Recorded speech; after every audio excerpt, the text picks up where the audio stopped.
हमने किया था, रेट ला किया था, मॉलिक्यूलरिटी ऑफ रिएक्शन की थी, और ऑर्डर ऑफ रिएक्शन के बारे में मैंने आपको बताया था कि किस तरह से आप ऑर्डर ऑफ रिएक्शन निकाल सकते हो। ठीक है, तो जनरली मैंने आपको बताया था हम आज ऑर्डर ऑफ रिएक्शन ही करेंगे। ऑर्डर ऑफ रिएक्शन क्या होता है? ऑर्डर ऑफ रिएक्शन आपको पता ही है कि जो हमारी रेट ला इक्वेशन थी, ठीक है, क्या थी रेट ला इक्वेशन? क्या थी? के ए, यहाँ पे अल्फा और बीटा वैल्यू थी इस तरह से। और मैंने डेफिनेशन क्या बताई थी according to rate law equation? The rate law equation क्या कहता है कि the rate of reaction is directly proportional to the molar concentration of the each reactant and each raised to the power become equal to their alpha and beta value which is determined by the experimentally in a chemical equation। तो ये alpha और जो beta values आती हैं ये कहाँ से निकाली थी हमने? ये हमने कहाँ से निकाली थी? जब हमने एक्सपेरिमेंट किया था। एक्सपेरिमेंट करके हमें पता चला था कि जो हमारी रेट ऑफ रिएक्शन है क्या वो ए पे डिपेंड करती है? अगर हमने देखा कि हमने ए की कंसंट्रेशन को इंक्रीज किया, अगर रेट ऑफ रिएक्शन पे कोई भी इफेक्ट नहीं पड़ा तो इसका मतलब है वो ए पे इंडिपेंडेंट है। अगर आपने देखा कि rate of reaction become double हो रही है तो इसका मतलब है कि वो बी पे डिपेंड कर रही है। अगर आपकी रेट ऑफ रिएक्शन 4 टाइम्स हो रही है इसका मतलब है आपकी जो बी की कंसंट्रेशन है वो 2 टाइम्स है। तो इस तरह से हमें कैसे पता चला? वो सब एक्सपेरिमेंटल से हमने स्टडी करा, तो उसी से हमें पता चला कि जो रेट ऑफ रिएक्शन है, तो रेट से जैसे कि यह है एक ए, हमने सपोज किया एक ए है 1 है और बी की पावर इस तरह से 2 है। तो आपको क्वेश्चन आता है कि find the order of reaction. तो ऑर्डर ऑफ रिएक्शन का जनरल सिंपली से हमने क्या कहा? It is the sum of the exponent power, sum of the exponent power which is determined by the experimentally in a chemical equation। तो वो हम chemical equation से निकालते थे। जो इनका जो सम है वो मे बी 0 भी आ सकता है, 1 भी आ सकता है, 2 भी आ सकता है, 3 भी आ सकता है, और यहाँ तक कि कोई मतलब वो फ्रैक्शन में भी आ सकता है 1/2 या 3/2, इस तरह से फ्रैक्शन में भी आ सकता है। जबकि मैंने आपको बताया था कि जो मॉलिक्यूलरिटी ऑफ ए रिएक्शन है वो कभी 0 नहीं हो सकती, जबकि आपका जो ऑर्डर ऑफ रिएक्शन है वो 0 हो सकता है। वो हमने पिछली वीडियो में बताया था, यहाँ तक समझ में आ गया। फिर मैंने आपको बताया था कि जो ऑर्डर ऑफ रिएक्शन है वो 0, 1, 2, 3 इस तरह से हम फाइंड आउट कर सकते हैं। अब कहता है कि जो ऑर्डर ऑफ रिएक्शन है उसको हम डिफरेंट मेथड से हम क्या कर सकते हैं? आइडेंटिफाई कर सकते हैं। एक तो सबसे पहले जो मेथड है इनिशियल रेट मेथड। अगर मैं इनिशियल रेट मेथड की बात करूं उससे कैसे बताया था मैंने आपको? इनिशियल रेट मेथड जिसमें आपने क्या किया था? आपको ये डिफरेंट एक्सपेरिमेंट वैल्यू दे देगा 1, 2, 3, 4 इस तरह से, यहाँ पे और यहाँ पे ये भी कंसंट्रेशन दे देगा, ये ए की कंसंट्रेशन, ये बी की कंसंट्रेशन, और यहाँ पे उसका रेट दे देगा। इस तरह से रेट दे देगा सबके। ठीक है, फिर आप उससे क्या करोगे? इनके सपोज करो ये 0.1 ये भी है, 0.1 ये भी है, और ये 0.सपोज करो 2 है। यहाँ पर आपके 0.2 है, ये 0.2 है, और ये 0.4 है। ठीक है, इस तरह से, और इनका कोरस्पॉन्डिंग रेट ये 2 दे दिया, इसका 3 दे दिया, इसका सपोज करो 4 दे दिया। इस तरह से रिएक्शन आपको दे रखी होगी। तो आपको मैंने क्या बताया था कि आप देखोगे कि ये हमने आपने कोई 2 इक्वेशन ले लिया जिनमें से हम क्या करेंगे? इस तरह से इनको x माना हुआ था, ठीक है, इनको हमने x और इनकी हमने कंसंट्रेशन को y। तो ये हमने x और y की कंसंट्रेशन, अगर आप पिछली वीडियो जाकर देखना वहां से हमने x और y कैसे फाइंड आउट किए थे। तो ये तो एक तो था इनिशियल रेट मेथड था। अगर आपकी x और y की वैल्यू यहाँ से आ जाएंगे, आपको पता चल जाएगा कि भाई जो आपकी रेट है, ठीक है, k इक्वल टू a की पावर x और b की पावर y। तो यहाँ से आप x और y की वैल्यू फाइंड आउट कर लोगे, तो इन दोनों का जो सम करके आपके पास आएगा x प्लस y, तो वो क्या आ जाएगा? Order of reaction. इस तरह से आप क्या कर सकते हो? फाइंड आउट कर सकते हो। दूसरा जो हमारा मेथड है वो एक ग्राफिकल मेथड है, और तीसरा एक हमारे पास जो मेथड है वो इंटीग्रेटेड रेट मेथड है। ठीक है, वैसे तो एक और मेथड है ओस्टवाल्ड मेथड है, तो उसके बारे में अभी डिस्कस नहीं कर रही। तो अगर हम बात करें इंटीग्रेटेड रेट मेथड की, तो इंटीग्रेटेड रेट मेथड क्या कहता है कि जो हमारी रेट ऑफ रिएक्शन होती है वो किसकी फॉर्म में होती है? डिफरेंशियल रेट ऑफ इक्वेशन की फॉर्म में होती है। किसकी फॉर्म में होती है? डिफरेंशियल रेट ऑफ इक्वेशन की फॉर्म में। जैसे आपने देखा होगा कि भाई अगर मैं ये ए से प्रोडक्ट बन रहा है P, तो इसको मैं डिफरेंशियल फॉर्म में कैसे लिखूं, minus D A by D T. तो जो ये होता है, ठीक है, वो क्या होता है, ये स्मॉल टाइम यानी इंस्टेंटेनियस रिएक्शन रेट होता है, इंस्टेंटेनियस रिएक्शन रेट। तो डिफरेंशियल रेट इक्वेशन से हम उसका जो ऑर्डर है वो फाइंड आउट नहीं कर पा रहे थे, तो फिर हमने क्या किया, यहाँ पे इंटीग्रेटेड जो रेट इक्वेशन है मेरी, ठीक है, वो हमने फॉलो किया। ठीक है, वो हम कैसे निकालेंगे वो मैं आपको दिखाऊंगा कि उसके थ्रू आप कैसे निकाल सकते हो ऑर्डर ऑफ रिएक्शन या रेट कांस्टेंट कैसे निकाल सकते हो। तो यहाँ पर एक चीज है, इंटीग्रेटेड रेट इक्वेशन के बारे में आपको पढ़ के बता रहा हूं कुछ। कहता है कि जो concentration dependence of the rate is called differential rate equation. इसको हम बोलते हैं डी बाई एक्स की फॉर्म में, इसको हम बोलते हैं डिफरेंशियल रेट इक्वेशन। कह रहा है it is not always convenient to determine the instantaneous rate. कह रहा है कि ये एक कन्वीनियंट मेथड नहीं है जिससे आप उसका रेट फाइंड आउट कर सकते हो। ठीक है, as it is measured by the determination of slope of the tangent at a point t। इसका जो अगर आपने देखा होगा, अगर स्मॉल पॉइंट का मैंने आपको बताया था कि एवरेज रेट ऑफ रिएक्शन इस तरह से दे रखा था, आपको ध्यान होगा तो नहीं तो पिछली वीडियो में जाके देखना, स्टार्टिंग वीडियो में यहाँ पे आपका था कंसंट्रेशन और यहाँ पे हमने टाइम और यहाँ पे हमने डिफरेंट का वो इस तरह से किया था, डिफरेंट रेट का इस तरह से। और फिर मैंने आपको बताया था कि हमने इस तरह से एक स्लोप लगाते हैं और यहाँ पे जो भी कोई पॉइंट होता है तो उसको हम क्या कर सकते हैं, इनकी हेल्प से फाइंड आउट कर सकते हैं इंस्टेंटेनियस रिएक्शन रेट की फाइंड से। तो जनरली ये था, मैंने क्या बताया, as it is measured by the determination of slope of the tangent at a point T. जैसे यहाँ से आपको निकालना हो तो हम टेंजेंट की हेल्प से फाइंड आउट कर सकते थे। तो फिर कहता है कि this make it difficult to determine the rate law and hence the order of the reaction. यानी इसकी हेल्प से, इंस्टेंटेनियस रिएक्शन रेट की हेल्प से आप रेट लॉ और जो है ऑर्डर ऑफ रिएक्शन है उसको फाइंड आउट करना हमारे लिए क्या हो गया, डिफिकल्ट हो गया था। इसलिए हमने क्या किया, इसको फिर थोड़ा सा इंटीग्रेट करके हमने इसका ऑर्डर ऑफ रिएक्शन और रेट लॉ फाइंड आउट किया। ठीक है, तो डिफरेंशियल रेट इक्वेशन से हम नहीं फाइंड आउट कर सकते। ठीक है, तो हमारे पास कौन सा आया, इंटीग्रेटेड रेट लॉ इक्वेशन आई। ठीक है, वो मैं बताऊंगा भी क्या है। In order to avoid this difficulty we can integrate the differential rate equation. ठीक है, जो डिफरेंशियल रेट इक्वेशन की जो इस तरह की डिफिकल्टीज आ रही थी उसको हमने किसकी हेल्प से अवॉइड किया, इंटीग्रेटेड रेट मेथड की इक्वेशन की हेल्प से इक्वेशन किया। And the integrated rate equation gives A relationship between directly measured experimental quantity. ठीक है, यानी डायरेक्टली मेजर्ड एक्सपेरिमेंटल क्वांटिटी का मतलब क्या है, जैसे कि आपकी concentration at a different time and rate constant, यानी हम ये चीज डायरेक्टली फाइंड आउट कर सकते हैं। क्या फाइंड आउट कर सकते हैं, तो ओवरऑल कंक्लूजन क्या आया, जो मैंने आपको बताया कि जो हमारे पास कंसंट्रेशन होती है वो डिफरेंशियल रेट इक्वेशन की फॉर्म में होती है, तो उससे इंस्टेंटेनियस रिएक्शन जो होती है dy की होती है, तो उससे हम रेट लॉ और जो ऑर्डर ऑफ रिएक्शन है उसको डायरेक्ट फाइंड आउट करना हमारे लिए डिफिकल्ट हो गया था। तो फिर हमने इसकी डिफिकल्टी को दूर करने के लिए कौन आया, हमारे पास इंटीग्रेटेड रेट लॉ आया। और ये इंटीग्रेटेड रेट लॉ आपको क्या हो सकता है, किसी भी concentration at a time T, मतलब किसी भी टाइम आप उसकी कंसंट्रेशन फाइंड आउट कर सकते हो और रेट लॉ फाइंड आउट कर सकते हैं। तो कैसे करते हैं, तो हम देखते हैं। सबसे पहला हमारा है जीरो ऑर्डर इक्वेशन। तो आपको इंटीग्रेटेड रेट जो है उसका पता चल गया होगा कि उसका एडवांटेज क्या है over the differential rate equation, उसके ऊपर इसकी कुछ एडवांटेज है।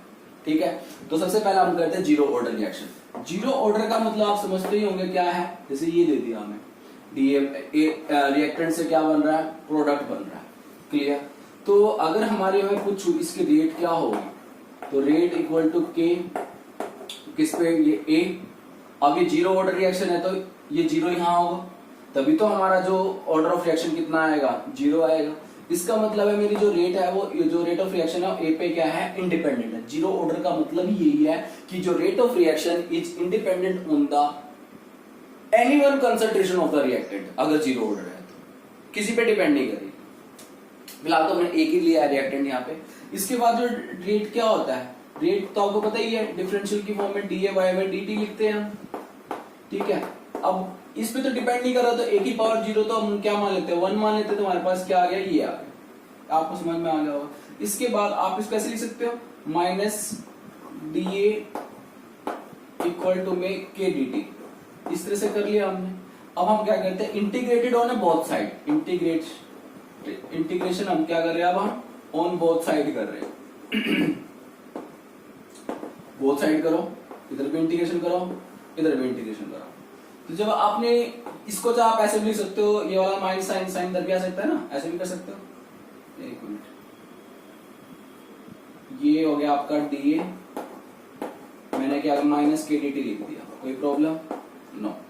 इधर इंटीग्रेशन, इधर भी इंटीग्रेशन, डीए का इंटीग्रेशन करेंगे तो क्या आएगा, ए, ठीक है। और के डी टी का इंटीग्रेशन करेंगे क्या आएगा, माइनस के टी। और ये सी हमारा क्या है, इंटरसेप्ट कांस्टेंट। तो हमारी इक्वेशन बन के आ गई ये एक ये वाली, ठीक है। अब हमने क्या किया, at a time t, at a time t, t की वैल्यू क्या है, 0। यानी जब आपके पास स्टार्टिंग का अगर आपके पास रिएक्टेंट देखे तो उसको हमने क्या मान लिया, इनिशियल कंसेप्ट, उसको हमने ऐसे रिप्रेजेंट किया, ए नॉट, इस तरह से। जी ए नोट है, इसका मतलब क्या है कि स्टार्टिंग में जब आपके पास रिएक्शन स्टार्ट भी नहीं हुई थी और टाइम 0 था, उसको हमने क्या माना, इनिशियल रिएक्टेंट ही तो है वो। तो इनिशियल रिएक्टेंट को हमने क्या पुट कर लिया, ये। इतना समझ में आ गया या नहीं आया? ये हमारा इनिशियल रिएक्टेंट है, यानी ये हमारा जो है इनिशियल रिएक्टेंट के इक्विवेलेंट है। तो आप क्या करते हो, इसकी जो वैल्यू है, ये वाली वैल्यू है, और टाइम टी की वैल्यू आप इस इक्वेशन में पुट करते हो, ठीक है। तो इस इक्वेशन में आप पुट करोगे तो क्या आ जाएगा, यहां से आपकी सी की वैल्यू निकल के आ जाएगी, देखो करके।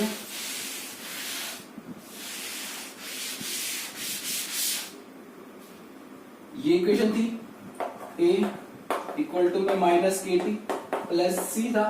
ए की वैल्यू क्या पुट करेंगे हम, A naught at a time t 0, लिखोगे आप, at a time t equal to 0, initial concentration हो गया, टाइम कितना हो, 0 हो गया, तो 0 ही हो गया। तो यहां से क्या आपके पास आ गया सी, यानी सी की वैल्यू अब आपकी ये आ गई। अब आप इस सी की वैल्यू को, ये आपको सेकंड इक्वेशन है, इस सी की वैल्यू को आप इस इक्वेशन पुट करो, तो क्या आ गया आपके पास, ए माइनस के टी प्लस में ए नोट, ये वैल्यू आ गई, समझ में आ गया ये वाला, ठीक है। ये आपकी बन गई थर्ड इक्वेशन, ये भी समझ में आ गया। इसके बाद मैंने क्या किया, ए माइनस, इसको इधर आ गया माइनस ए नॉट, ठीक है, और इक्वल टू में यहाँ पे क्या आपके पास माइनस के टी है। अगर मैं माइनस साइन इधर ले लूं तो ये साइन खत्म हो जाएगा, और इसको आप कह सकते हो ए नॉट माइनस ए, ये चेंज हो जाएगा क्योंकि अब ए नॉट किसका हो जाएगा, प्लस का हो जाएगा। और ये जो के टी है ये आपके के की फॉर्म में आ जाएगा, तो यहाँ पे क्या लिख सकते हैं हम, 1 बाय टी। तो अब फॉर्मुलेशन क्या है, 1 by t a naught minus a equal to k. Clear हुआ या नहीं हुआ? तो यहां से ये हमारा आपको रिलेशन याद रखना है, for a rate constant for a zero order reaction at a time T U can find the value of rate constant. अगर आपको इनिशियल कंसंट्रेशन दे रखी होगी, देखो कैसे होगा ये क्वेश्चन, न्यूमेरिकल तो बाद की बात है, थोड़ा सा आपको हिंट यहीं पे दे रहा हूं। अब वो क्वेश्चन में क्या कहेगा कि आपको कोई एक ये ए से पी बन रहा है, कहता है कि 20% रिएक्शन जो है को कंप्लीट होने में ना 30 मिनट्स लगती है, इस तरह भी दे सकता है। तो बताइए उसका रेट कांस्टेंट के फाइंड आउट करो। अब ये कैसे करेंगे हम,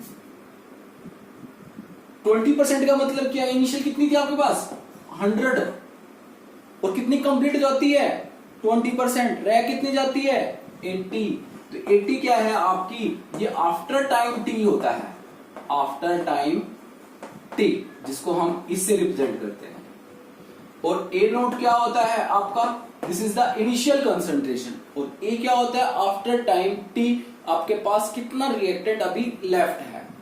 तो 20% रिएक्शन हमारी कंप्लीट होती है 30 मिनट्स के अंदर। तो बस आप वैल्यू क्या पुट करोगे, 1 बाय टी, टी की वैल्यू क्या पुट करोगे 30 मिनट्स, ठीक है। ए नोट की वैल्यू कितनी पुट करोगे 100 माइनस ए इनिशियल, और जो आपका आफ्टर टाइम कितना बचता है आपके पास 80, क्लियर? आफ्टर टाइम इतना ही होगा ना 80, तो 100 माइनस 80 कितना आ जाएगा यहाँ पे आपका 20, और डिवाइड बाय कितना 30, यानी 20 बाय 30 करोगे तो आपके पास क्या आ जाएगा, के आ जाएगा। ये तो छोटा सा क्वेश्चन था वैसे ही, ठीक है, तो इतना समझ में आ गया। अब इसका जो है ग्राफ कैसे बनेगा वो हम बताते हैं। इसका ग्राफ यदि हम क्या करें, कंसंट्रेशन वर्सेस टाइम में पुट करें तो कैसे लिखें, कंसंट्रेशन वर्सेस टाइम, तो यहां पर आपकी कंसंट्रेशन बना इस तरह से और यहां पे टाइम। जस्ट अ मिनट,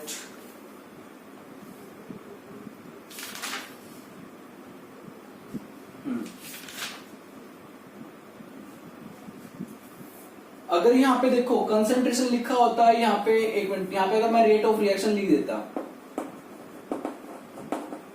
तो क्या इसकी जो रेट ऑफ रिएक्शन है क्या वो कंसंट्रेशन पे डिपेंड करती है? नहीं, तो आपकी जो लाइन आएगी इस तरह से आएगी।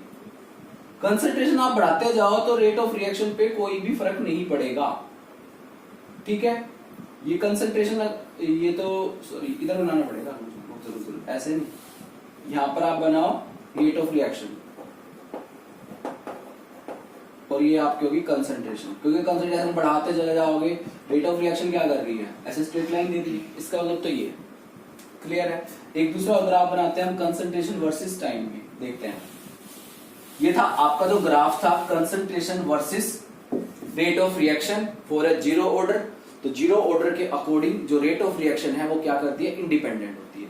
तो हमने क्या की, एक इक्वेशन उठाई ये वाली, ठीक है, तो हमने इस स्केच में ग्राफ बनाया, ये y is equal to M X plus C, ठीक है।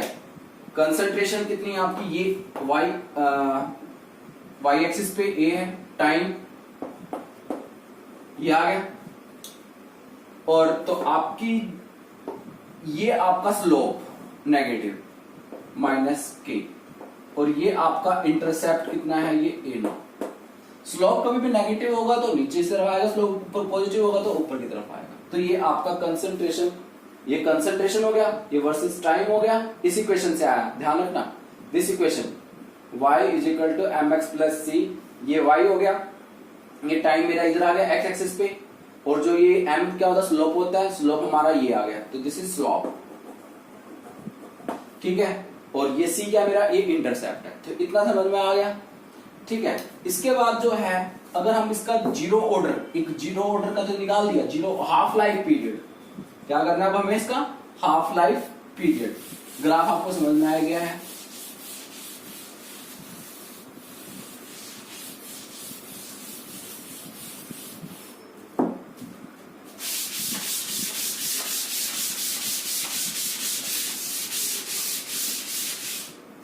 देखिए ग्राफ कह रहा हूं, sorry, half life period, half life period. Half life period का मतलब क्या होता है, when the original concentration is reduce to half of its original concentration, ठीक है। एट ए हाफ टाइम में क्या होता है, या जो भी है, अगर आप सपोज करो ये है ए है, ये आपकी क्या है, इनिशियल कंसंट्रेशन, जो आपकी ओरिजिनल कंसंट्रेशन है।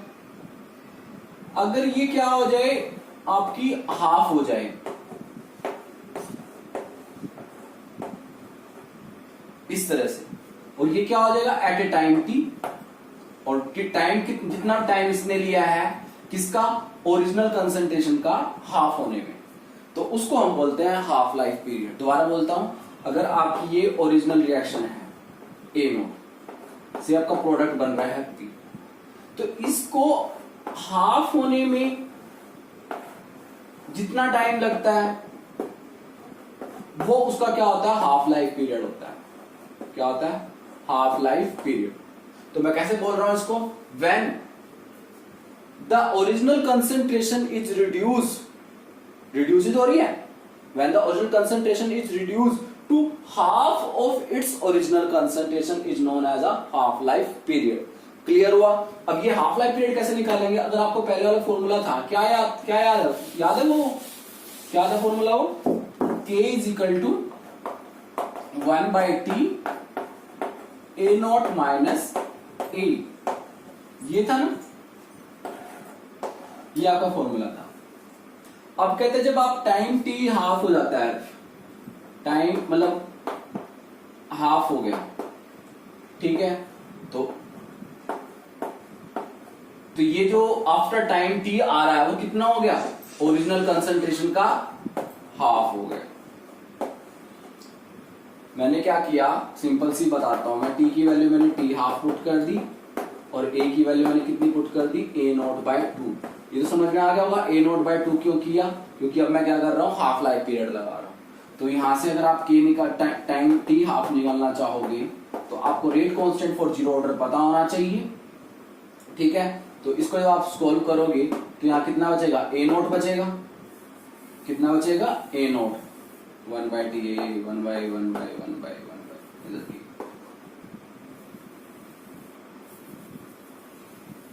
यहाँ पे k और यहाँ पे t नॉट, तो यहाँ पे क्या बचेगा आपका, a नॉट बाय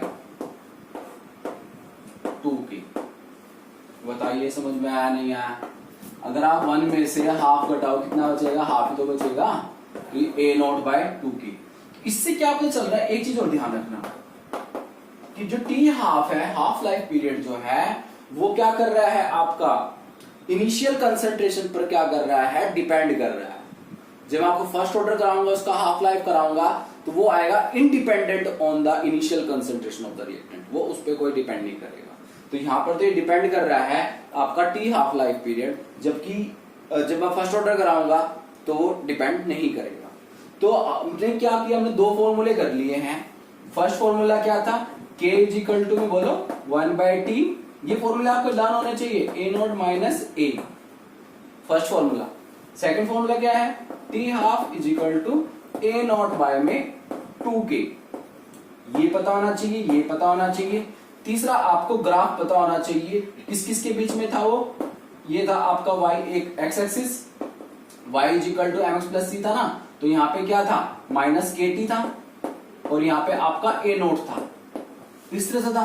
तो आपको ये वाला ग्राफ पता होना चाहिए, a नोट a और वर्सेस टाइम में, और स्लॉप इस तरह से, ये माइनस के। यानी आपको जो मैंने हाफ लाइफ पीरियड कराया है, जीरो ऑर्डर कराया है, तो आपको ये चीज पता होनी चाहिए, चार चीजें, के निकालना आना चाहिए, हाफ लाइफ पीरियड आना चाहिए निकालना, और आपको ग्राफ के बारे में पता होना चाहिए, उसका ग्राफ कैसा बनता है फॉर जीरो ऑर्डर के केस में, कंसंट्रेशन वर्सेस टाइम के बीच में। बताइए क्लियर हुआ नहीं हुआ। इससे रिलेटेड जो न्यूमेरिकल है, चलो वो देख लेते हैं एक आधा करके, ठीक है। बाकी तो आपको कंप्लीट समझ में आएगा कब, जब आप फर्स्ट ऑर्डर का भी कर लोगे। हमारे जो इसमें क्या कहते हैं, सीबीएसई बोर्ड में तो ये कहता है कि भाई आपके पास सिर्फ जीरो ऑर्डर, फर्स्ट ऑर्डर, और जीरो ऑर्डर का हाफ लाइफ और फर्स्ट ऑर्डर का हाफ लाइफ, यही हमारे पास क्या है क्वेश्चन, वो रिलेटेड है, ठीक है। अगर इससे रिलेटेड न्यूमेरिकल है, मैंने आपको बता ही दिया है कैसे क्वेश्चन आएंगे। आपको क्वेश्चन ये दे सकता है, कोई भी रिएक्शन दे देगा, जैसे ए से क्या बन रहा है, प्रोडक्ट बन रहा है, कितना कितना 30% या 30% क्या कर रहा है, रिएक्ट कर रहा है कितने में, 50 मिनट्स में। भाई calculate the half life period, half life period निकालो, ये आ सकता है। अब हाफ लाइफ पीरियड के लिए फॉर्मूला आप लगाओगे क्या, t half is equal to, t half equal to कितना आ जाएगा, ए नॉट बाय 2k। तो अब आपको टी हाफ पहले के ये 2k निकालना पड़ेगा, के निकालना पड़ेगा। के कैसे निकाल लोगे, इससे निकाल लोगे। के कैसे निकाल लोगे, 1/T ए नॉट माइनस ए। अब टी आपके पास है 50 मिनट्स, 1/50 ए नॉट कितना आपका 100% है, 100 होता है तो परसेंट में बात करेगा तो, और आफ्टर 30% क्या होगा, 30% कंप्लीट हो गई है। अगर वो कहते हैं 30% रह गई है, तो फिर हमारा जो ए होता कितना होता, 30 होता, ठीक है। बट अब वो कह रहा है 30% कंप्लीट हो गई है, तो रह कितनी गई है यहाँ पे, 70%। तो यहाँ पे हम हमेशा क्या लेते हैं, 30% का 70% लेते हैं यहाँ पे, तो ये 100/70, तो 30/50, इस तरह से आप क्या करोगे, के फाइंड आउट करोगे। तो ये मेरा क्या है, this is all about the zero order reaction, ठीक है। जो न्यूमेरिकल है इसके, वो जब आपका फर्स्ट ऑर्डर हो जाएगा और उसका हाफ लाइफ पीरियड हो जाएंगे, तब उससे रिलेटेड हम क्या करेंगे, दोनों से रिलेटेड कुछ न्यूमेरिकल कर लेंगे, ठीक है, इससे आपको समझ में आ जाएगा। Okay, thank you.